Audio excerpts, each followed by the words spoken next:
नमस्कार दोस्तों, wealth sky की एक और नई इंटरेस्टिंग वीडियो में आप सभी लोगों का स्वागत है। मेरा नाम है सुधीर और बात करेंगे इस वीडियो में हम निफ्टी एंड बैंक निफ्टी के बारे में, दोनों के चार्ट को अंडरस्टैंड करेंगे, समझने की कोशिश करेंगे। क्रूड जिस तरीके से over the night short up किया, उसकी वजह से हम गैप डाउन खुले और छोटा मोटा गैप डाउन नहीं, ऑलमोस्ट 550 पॉइंट का गैप डाउन। और उसके बाद जैसे जैसे क्रूड ऊपर गया वैसे वैसे हम यहाँ पे गिरते रहे।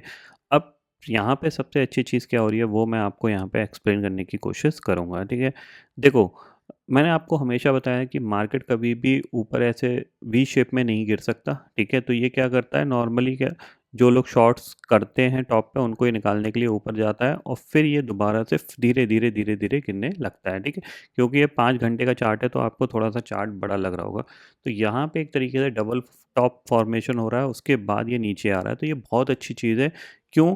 क्योंकि एक चीज़ ध्यान में रखिए, क्रूड ऑयल कोई एक मतलब जियोपॉलिटिकल रीज़न की वजह से बढ़ रहा है, ना कि कोई एक इन्फ्लेशन बर्स्ट हो गया या फिर ग्लोबल क्राइसिस आ गया उसकी वजह से बढ़ रहा है, समझ रहे हैं?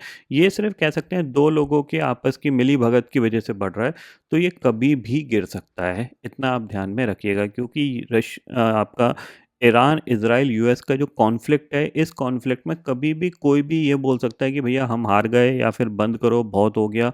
ये सारी चीज़ें कभी भी हो सकती हैं ओवर द नाइट, उसकी वजह से नीचे की तरफ आ सकता है। तो अब एक चीज़ ध्यान में रखिएगा कि ये अगर यहाँ से गिरना स्टार्ट होता है, तो आप बिल्कुल समझ जाइएगा कि इसका ये टॉप फॉर्मेशन हो चुका है। ठीक है? क्यों? क्योंकि मैंने आपको बता दिया कि ये बढ़ा, गिरा, फिर बढ़ा और अब ये गिरने लगा है। तो इसका मतलब क्या है? अब ये धीरे-धीरे डबल टॉप फॉर्म करके नीचे की तरफ मूव करना स्टार्ट कर देगा। तो ये बहुत अच्छी चीज़ है क्रूड के लिए, ये ध्यान में रखिएगा। ठीक है? जो लोग क्रूड ट्रेड करते हैं, तो यहाँ पे अपना जिन्होंने प्रॉफ़िट बुक कर लिया होगा बहुत अच्छी बात है, नहीं किया होगा तो कोशिश करिए कर लीजिए, ठीक है?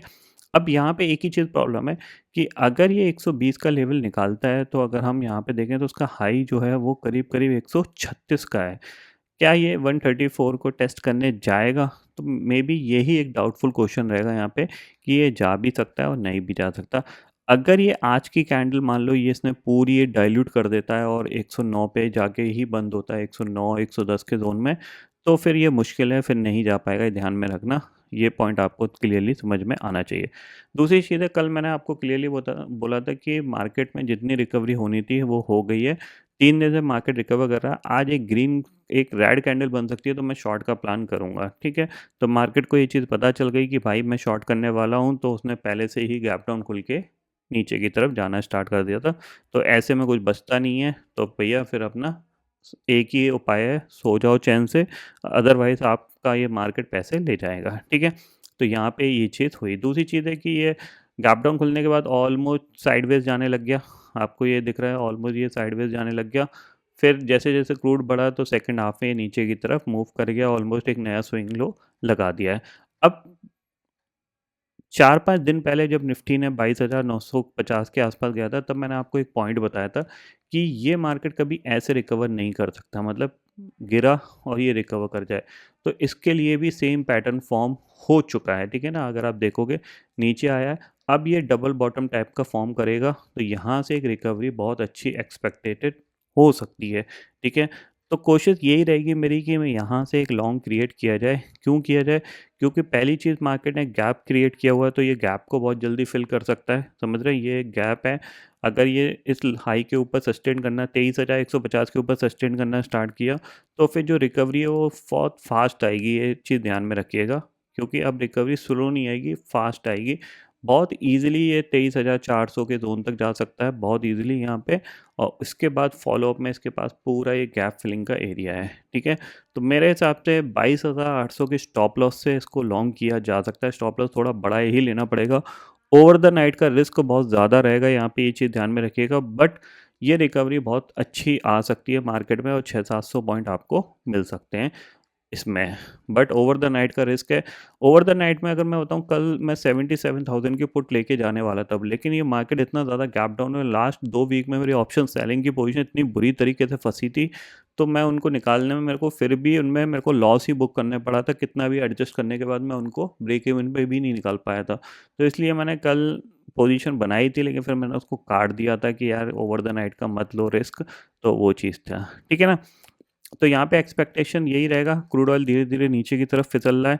ये कैंडल अगर यहाँ पे और 110 के आसपास चला जाता है तो बहुत अच्छी चीज़ रहेगी यहाँ पे। हम थोड़ा लॉन्ग प्लान करने की कोशिश करेंगे यहाँ पे, और लॉन्ग का मतलब ये है कि थोड़ा-सा मंथली सीरीज़ में या फिर नेक्स्ट सीरीज़ में प्लान करते हैं, ताकि हमें थोड़ा-सा होल्ड करने का पावर मिले। इंट्राडे व्यू कुछ नहीं है, इंट्राडे ट्रेडिंग में कोई भी व्यू नहीं है फ़िलहाल, क्योंकि मार्केट का थोड़ा-सा स्ट्रक्चर ख़राब हुआ है। बट हाँ, इंट्राडे में भी अगर बाइंग अपॉर्चुनिटी मिलेगी तो डेफ़िनेटली बाय करेंगे। बट क्रूड पे ज़रूर नज़र रखना है। ये जितना नीचे होगा उतना हमारे लिए अच्छा है, ठीक है ना? 110 100 के नीचे जाने लगेगा, हम बहुत फ़ास्ट रिकवर करना स्टार्ट कर देंगे, ठीक है? इतना आप समझ लीजिए। सेम चीज़ बैंक निफ्टी है। आपको बैंक निफ्टी मिलता है 53,500, 53,000 के स्टॉप लॉस से इसको लॉन्ग किया जा सकता है। इसमें भी गैप क्रिएटेड है, ठीक है? ऑलमोस्ट 1000 पॉइंट का गैप है, तो मूवमेंट भी इसमें अच्छा खासा आएगा। ये चीज़ आप थोड़ा-सा ध्यान में रखिएगा, बट वॉलेटिलिटी रहेगी, इसलिए थोड़ा-सा हम नेक्स्ट सीरीज़ में प्लान कर सकते हैं बैंक निफ्टी का ऑप्शन, या फिर फ्यूचर भी प्लान कर सकते हैं। दोनों कंडीशन में स्टॉप लॉस यही है कि 53,000 के नीचे नहीं जाना चाहिए, या फिर 52,500, मतलब थोड़ा-सा 600-700 पॉइंट का स्टॉप लॉस प्लान करेंगे यहाँ पे। ओवर द नाइट का रिस्क बना रहेगा अभी भी, क्योंकि ऐसा नहीं है क्रूड ऑयल बहुत तेज़ी से नीचे गिर गया, ठीक है ना? आएगा तो धीरे-धीरे ही आएगा, और अगर तेज़ी से आता है तो बहुत अच्छी चीज़ है। स्टिल अपने अभी इसने हाई को टेस्ट नहीं किया है, तो हो सकता है ये हाई को भी टेस्ट करने चला जाए, ठीक है ना? तो ये रिस्क बना रहेगा मार्केट में। फ़िलहाल तो सही दिख रहा है मार्केट, ऐसा कुछ बहुत ज़्यादा ख़राब नहीं है, क्योंकि ग्लोबल मार्केट की बात करें तो वो उसमें तो कोई ऐसी प्रॉब्लम है ही नहीं, ठीक है ना? ऑलमोस्ट बहुत एक ही लेवल पे होल्ड कर रहे हैं। हम भी कोशिश है, क्योंकि ऑलरेडी हम बहुत ज़्यादा गिरे हुए हैं, तो हम भी यहाँ से बाउंस बैक कर जाएँगे 1-2 दिन बाद, ये एक्सपेक्टेशंस रहेगी। तो उस चक्कर में हम यहाँ पे प्लान कर सकते हैं यहाँ पे लॉन्ग की पोजीशन को। स्टॉप लॉस मैंने बता दिया आपका। निफ्टी के केस में स्टॉप लॉस 22,800 होना चाहिए, 22,800 22,750 क्लोजिंग बेसिस पे, और बैंक निफ्टी के केस में 52,500 या फिर 53,000 का आप स्टॉप लॉस मान के चल सकते हो। बड़ा स्टॉप लॉस इसलिए है क्योंकि 22-23 के विक्स है, इतना मूवमेंट कभी भी मार्केट कर सकता है, इतना आप ध्यान में रखिएगा, ठीक है?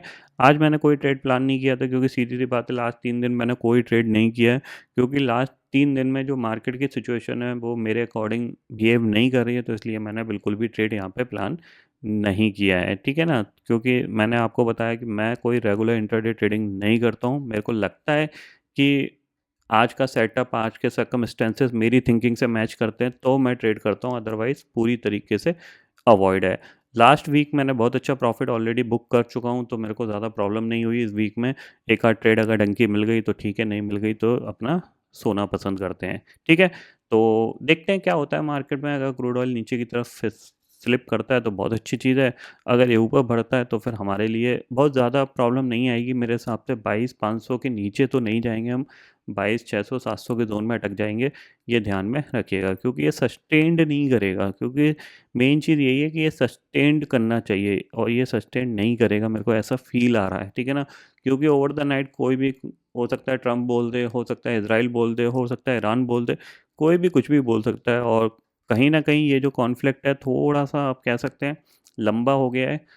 इस पे जल्दी ही कुछ ना कुछ डिसीज़न हो सकता है, इस पे भी आप ध्यान में रखिए। मतलब ओवर द नाइट का रिस्क बहुत ज़्यादा बना रहेगा मार्केट में, बाकी कोई चीज़ ऐसी दिख नहीं रही है जो मार्केट को परेशान करे, ठीक है?